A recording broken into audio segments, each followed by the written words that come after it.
तोशाखाना के हवाले से साबका हुकूमत, आपकी हुकूमत खामोश रही, इस पर बारहा सवाल किए जाते रहे, लेकिन जवाब नहीं आया। आज जब इस वक्त के मौजूदा वज़ीर आज़म ने ये इल्ज़ाम लगाया कि तोशाखाना से तोहफ़ लिए गए और उनको बेचा गया इमरान खान साहब ने, तो इसको एक्सेप्ट कर लिया गया। ये क्या एक्सेप्टेंस है? इल्ज़ाम को एक्सेप्ट किया है? हकीकत क्या है? इल्ज़ाम है क्या? जी, इल्ज़ाम क्या है, मतलब जी, बताइए। तोशाखाना से जो सरकारी तोहफ़ मिलते हैं उनको आप इस वक्त एक्सेप्ट कर रहे हैं कि उनको उस वक्त के प्राइम मिनिस्टर इमरान खान साहब ने खरीदा और खरीद कर उन्होंने बेच दिया। तो ये तो पहले वजाहत क्यों नहीं आई? चलें ये बता दें कि ये वजाहत पहले भी ये सवाल उठाया जाता रहा, लेकिन आपकी जानिब से कोई वजाहत नहीं आई कि ये इमरान खान साहब ने खरीद चुके हैं, ये भी नहीं बताया गया। पहली बात तो ये है कि जो भी तोशाखाना से रिकॉर्ड आप लेंगे वो सरकारी रिकॉर्ड का हिस्सा है और सरकारी रिकॉर्ड का हिस्सा अदालत के रिकॉर्ड का भी हिस्सा है। तो मतलब इसमें मुझे तो कोई समझ नहीं आता कि वो कहना क्या चाहते हैं, ये इल्जाम क्या है। तो जब वो समझा लेंगे और वो उनको लगता है कि वो गैर कानूनी काम है तो उनको चाहिए कि वो मूव करें, कोई प्रॉब्लम नहीं। चलें ठीक है, ये एक इल्जाम है उन्होंने लगाया, बिल्कुल इल्जाम है इसके ऊपर। क्या लगाया? मैं दोबारा आपसे मैं तो समझना चाह रहा हूँ कि इल्जाम है क्या। जी बिल्कुल, लेकिन मेरा सवाल समझ लें, इल्ज़ाम समझ नहीं आया तो चलें कोई बात नहीं, आपको हम सवाल मैं दोबारा से समझा देती हूँ। मेरा सवाल ये है कि तोशाखाना के हवाले से उस वक्त के प्राइम मिनिस्टर इमरान खान पर इल्ज़ाम लगाया गया कि ये इल्ज़ाम था कि वो तोहफ़ जो हैं उन्होंने अपने ज़ाती इस्तेमाल के लिए लिए और उनको बेचा। ये पहले से इल्ज़ाम था जब आप हुकूमत में थे। उस वक्त ये वजाहत क्यों नहीं दी गई? जब इस वक्त शहबाज शरीफ ने इल्ज़ाम लगाया तो आपने वजाहत दे दी। नहीं, पहली बात तो यह है कि यही चीज उधर जो कोर्ट केस है उसमें भी यही चीज है, वो शायद आपने जवाब नहीं पढ़ा हुआ। उसमें बड़ी सिंपल बात है कि जो तोशाखाना का लॉ है वो ये है कि अगर किसी को तोहफा मिलेगा उसके बाद वो तोहफा जो है वो उनको ऑफर किया जाता है खरीदने के लिए। उसका रूल्स है कि किस रूल्स के तहत को खरीद सकता है, उस रूल्स के तहत आप खरीद सकते हैं। तो वो उस रूल के तहत अगर उन्होंने को खरीदा है मुझे पता नहीं है, लेकिन अगर को पीएम ने खरीदा है तो उन्हीं रूल्स के तहत खरीदा होगा वो। तो जी ठीक है, फेयर इनफ। आगे बढ़ते हैं। और फवाद चौधरी साहब, नेक्स्ट मेरा क्वेश्चन आपसे ये है कि अब पहले तक तो ये समझ में आ रहा था कि अमेरिका की जानिब से साजिश हुई और पीटीआई की हुकूमत और इमरान खान साहब की हुकूमत रुखसत हुई, लेकिन जब कल से DGISPR का बयान सामने आ चुका है, उनकी प्रेस कॉन्फ्रेंस सामने आ चुकी है, तो उसमें साजिश का लफ्ज़ नहीं है, मुदाखलत है। अब ये समझा दीजिए कि मुदाखलत और साजिश मुख्तलिफ चीज़ें हैं। अभी आप साजिशी थ्योरी को मानते हैं कि हुई है? नहीं, मतलब साजिश और मुदाखलत में क्या फर्क? जी यही तो मैं आपसे पूछ रही हूँ। कभी भी आप समझते हैं कि साजिशी थ्योरी अभी तक भी स्टिल जो है वो उसको जस्टिफाई है आपका बयानिया? जाहिर है, वो तो उन्होंने कंफर्म कर दिया ना DGISPR ने कंफर्म कर दिया कि लेटर है। उन्होंने कंफर्म कर दिया कि हमारे अंदरूनी अमूर में मुदाखलत हुई।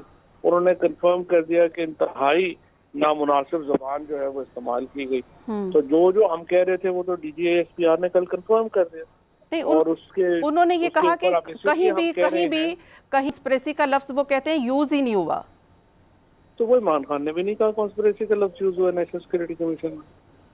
हमने कब कहा कि कॉन्स्पिरेसी का वर्ड यूज हुआ? अच्छा ठीक है, आप भी समझते हैं कि सिर्फ मुदाखलत हुई, इस पे बहस हो सकती है? सिर्फ मुदाखलत क्या मुदाखलत हो सकती है? तो बाहर का मुल्क आपको मुदाखलत कर सकता है कि आपकी यहाँ ये हुकूमत होगी और ये नहीं होगी? इसको जस्टिफाई कर रहे हैं हम। जी ठीक है, तो अभी तक आपका हुकूमत से क्या मुतालबा है कि अभी तक आगे जाहिर है तो कोई हुकूमत से हमारा कोई मुतालबा नहीं है, हमारा जुडिशरी से मुतालबा है।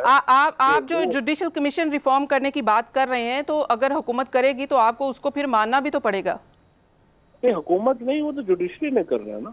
हम तो चीफ जस्टिस को ओरिजिनल जो मुरासला है वो भी दे चुके हैं, उनको उस एक्सटेंट का भी जो है वो बता चुके हैं, और हम समझते हैं कि जुडिशरी को इन मामलात को आगे बढ़ाना चाहिए। राइट। अब आप बात कर लेते हैं, कौमी असेंबली से इस्तीफे आ चुके हैं, अब ये मामला इलेक्शन कमीशन के पास भी जा चुका है, लेकिन ये कहा जा रहा है कि शायद जो 123 अरकान है या जितने भी आपके नंबर हैं जो इस्तीफे दिए गए हैं, जिनको एक्सेप्ट भी कर लिया गया है 125, तो क्या वो सारे लोग बाद में जब इलेक्शन कमीशन के सामने पेश होंगे वो बैकआउट हो जाएंगे, वो कहेंगे कि हम इस्तीफे नहीं दे रहे, हम तो असेंबलियों में बैठेंगे? इलेक्शन कमीशन के सामने तो पेश होना ही नहीं होता। उन्होंने स्पीकर को अपने रिटर्न जो है वो देने होते हैं और सबने खड़े होके उस दिन जो है वो अपने इस्तीफे पेश किए हैं। और ये तो इमरान खान की एक आप समझिए कि एक इस वक्त पॉपुलैरिटी को एक खराज तहसीन है जो हमारी पार्टी के MNAs ने दिया है, वरना बड़ा मुश्किल होता है कॉन्स्टिट्यूंसी पॉलिटिशियन के लिए इस्तीफे देना, लेकिन उन्होंने ये दिया और एक भरपूर तरीके से इमरान खान की क़यादत के ऊपर एतमाद का इजहार किया। और इंशाअल्लाह ताला अब हम जनरल इलेक्शन की तरफ बढ़ रहे हैं और जनरल इलेक्शन इस मुल्क में होंगे 8 हफ्तों के अरसे में। अच्छा, आप अगर कौमी असम्बली से इस्तीफे आए हैं तो फिर सूबाई असम्बली और ख़ासकर खैबर पख्तूनख्वा की हुकूमत है, तो वहाँ पर भी ये एक बार में ही अगर आप स्टेप लेना चाहते हैं, इस मौजूदा जो नौ मुंतखब हुकूमत है उसको आप घर भेजना चाहते हैं और जल्द इलेक्शन चाहते हैं, तो एक फौरी तौर पर ये तमाम इक़दाम क्यों नहीं किए जा रहे? असम्बलियों से, तमाम असम्बलियों से बाहर क्यों नहीं आया जा रहा? पहली बात तो यह है कि ये नौ मुंतखब नहीं है, ये इम्पोर्टेड हुकूमत है।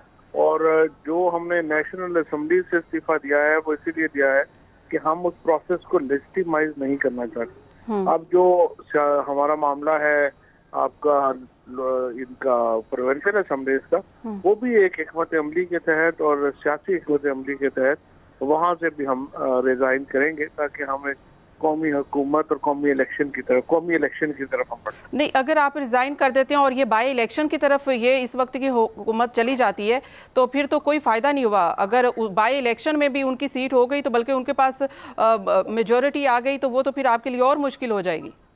अगर आधे पाकिस्तान में बाई इलेक्शन वो करा सकते हैं तो करा लें। अच्छा ठीक है, ठीक है। मेरा लास्ट क्वेश्चन आपसे ये है कि फॉरेन फंडिंग केस के हवाले से अदालत ने कह दिया कि 30 रोज़ में फैसला सुनाया जाए और ये बात अब ज़ेर बहस है कि हो सकता है कि पाकिस्तान तहरीक इंसाफ के खिलाफ अगर फैसला आ जाता है तो उनके ऊपर पाबंदी लग सकती है और इमरान खान को भी इसके कॉन्सिक्वेंसेस जो हैं वो हो सकता है कि उनके ऊपर भी हों। आप लोगों ने इसके ऊपर कोई अपना लाहे अमल तय किया है?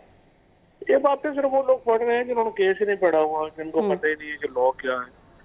कोई ऐसी बात नहीं है। PTI तो चाहती है, हम तो सबसे पहले प्रोपोनेंट हैं जो कहते हैं कि फॉरेन फंडिंग केसेस फैसले होने चाहिए। सिर्फ हमारा मुतालबा इतना है कि PTI के साथ पीपल्स पार्टी और PMLN की फंडिंग का मुकदमा जो है उसको भी इकट्ठा सुना जाना चाहिए ताकि लोगों को पता हो कौन सी जमात कैसे फंड कर रही है, क्या हो रहा है। और TLP और जमीयत के केसेस भी खुलने चाहिए। तो ये जो सारे पार्टीज हैं इनके केसेस खुलने चाहिए और लोगों के सामने आना चाहिए, क्योंकि हम तो वाहिद पार्टी है पाकिस्तान की जो ऑर्गेनाइज्ड फंडिंग करती है और आम आदमी जो है वो हमें जो है वो पैसे डालता है।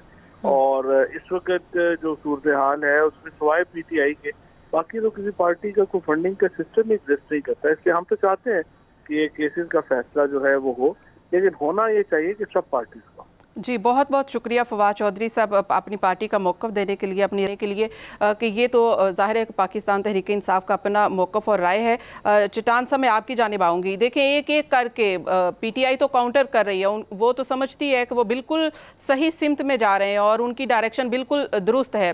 वो ये समझती है कि जुडिशरी कुछ कर सकती है कॉन्स्पिरेसी के हवाले से तो वही कुछ कर सकती है, मुदाखलत भी हुई है तो वो उसको समझते हैं कि वो भी सही नहीं है। फ़ॉरेन फंडिंग के हवाले से, इस्तीफ़ों के हवाले से सब कुछ क्लियर है कि वो इस वक्त इलेक्शन को ही देख रहे हैं। तो क्या चटान साहब पीपल्स पार्टी ने भी ये कैलकुलेशन कर ली है कि नए इंतखाबात ही इस वक्त होने हैं? बिल्कुल, हम तो चाहते हैं कि नए इंतखाबात हो, लेकिन हम ये चाहते हैं कि इसके लिए पहले से कोई इंतखाबी इस्लाहात हो ताकि कल को ये नहीं कहे कि धांधली हुई है या मैं इस इलेक्शन को नहीं मानता हूँ। तो वो सब कुछ करना बहुत ज़रूरी है। दूसरा ये कि हम ये चाहते हैं कि इलेक्शन हो तो हमारे 4 सूबों का और मरकज़ का जिस तरह के हमारे इलेक्शन है वो सारे एक साथ हों। अब ये नई हुकूमत का मर्जी है, इनके पास टाइम है, जो 5 साल के बाकी है वो इतना टाइम इस हुकूमत के साथ है कि वो कब करना चाहते हैं। और पहले भी ये लोग सड़कों पे निकले थे और इन लोगों को पता है कि सड़कों से हुकूमतें नहीं गिरते हैं, सड़कों से इलेक्शन ही नहीं होते हैं। अगर होते तो पहले बार ये लोग करते।